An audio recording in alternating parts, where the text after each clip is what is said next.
remember the idea of the Sin City movie being around back in the early 90s, but I never thought, I don't know, how could they ever adapt it? It would just become a regular movie. It wouldn't have the same feel. I started really looking at it as, instead of trying to turn it into a movie, which would be terrible, let's take cinema and try and make it into this book. Because the mediums really are very similar.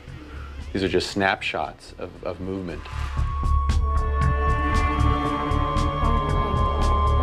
Of all the principles involved in this, I've been the most startled by how faithful it is to the original. The Sin City is this film noir landscape, and basically one of the things that's great about the way Frank writes, this was Frank's way to create a complete universe to go as hard and as harsh as he wanted to, all right? And make it be as ghoulishly funny and as, you know, gallows humor, cryptic funny. It's not just these stories, and it's not just these characters, and it's not just this city. There's an entire mythology about this entire piece, and I like the idea of creating your own mythology. I was a hard sell. I've got a good life drawing the comic books, and there's really no need to let anybody have my baby. And I held to that fine until this Rodriguez guy started bugging my attorney and then my editor and hunting me down like a wild dog. And essentially, I was seduced.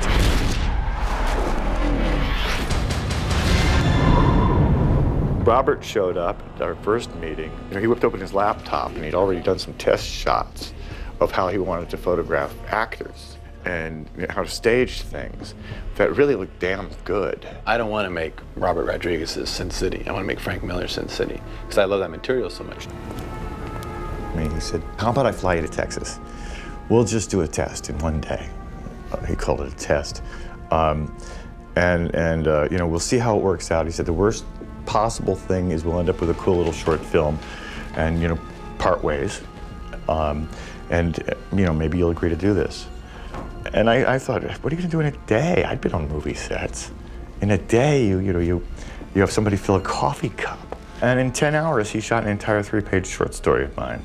This so-called test happened to include 2 very accomplished actors and be a completely polished piece of work that's going to be in the movie. I let her hear my footsteps. She only goes stiff for a moment. Robert just basically came to me and said, I'm doing this graphic novel, putting it and making it into a movie. I don't have the rights to it, and I need somebody to come down and help me convince him to, like, let us go ahead with it. You're sick of running. You're ready to face what you have to face. But you don't want to face it alone. When I saw it, it just looked so amazing. It was just so great, and it was like true Frank Miller drawings. It's like, you know, it was the real Sin City cityscape. And it became a great sales tool to take around to show all the other actors, because we were moving so fast, to say, this is the book, and this is what we're going to do. In fact, here's the opening into the credits. And we'd show people like Bruce Willis the sequence, and it already had his name in the credits. Started watching it, and about a minute in, I said, hang on a second. I hit pause. And I said, whatever else I see on this, I just want you to know that I'm in. I want to do this. Action. Here we go, back the other direction, and go. When we were casting all these parts, strange things started happening. People showed up who looked like my drawings. When we first see Hartigan, he's an honest cop, which is a rare thing in Sin City. He's unsettled because there's one remaining thing that he hasn't taken care of.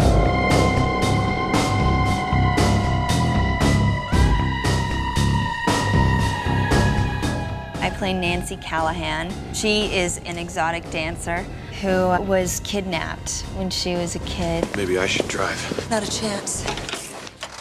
Nobody but me can keep this heap running. If in her wildest dreams, her knight in shining armor ever comes back, she's ready for him. Blood for blood by the gallon. Playing a guy named Marv. Mickey Rourke is just so beyond fantastic for this role. I'll be right out. It's almost like Frank Miller gave birth to him, all right? You know, he drew Marv and created an actor who could play Marv. We sat and talked for about half an hour, and the only note I was able to write down was, met Mickey Rourke, he is Marv. When I was looking through the comic book, I didn't know which character he wanted me to do. Then I saw it was the character of Marv, and I got real excited because it was this far-out-looking cat that had some interesting things to say and do, and I thought, wow, this is going to be different and fun, and it's been a real hoot, you know, every day working. Shelley sort of links together all three stories. She's a waitress at the local watering hole. She's scared out of her mind, but trying at the same time to be an independent woman. Keep your hands to yourself or I'll cut your little pecker off. You looked at that and you went, that's some pretty powerful stuff, mister. That's straight out of your book, Frank. Get in the car, baby. We'll just talk. It'll be nice. It's that character who became a hero and then got lost in the glory of it, turned into a bully, you know, self-centered madman, you know, with a license to kill. You're making a big mistake, man. A big mistake. You know, perfect villain. And he gets his due. I play Gail, who is comfortable walking around in thigh-high leather strap stilettos with an Uzi and handcuffs. And Frank's an insane man for drawing it. Dwight he's violent, but he is a bit of a, he's got a bit of a soft spot for the girls. I forgot how quick you are.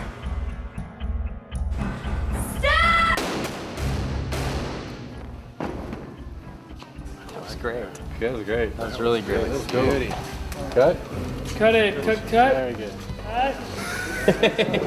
It was fascinating working with Quentin. Robert always talks about like 3 projects in advance, and at some point he mentioned it once, like just in passing. I didn't want to tell him what it was yet because I didn't have the rights to it yet.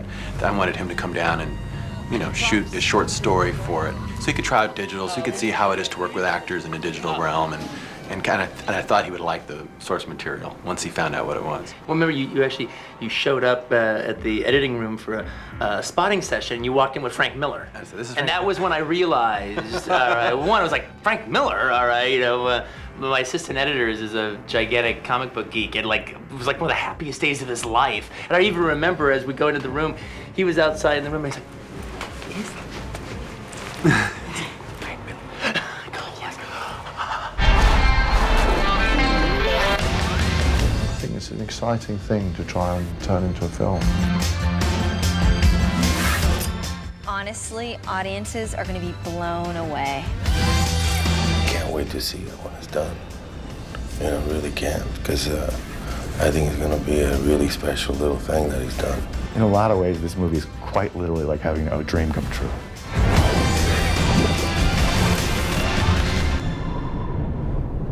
Walk down the right back alley in Sin City, and you can find anything.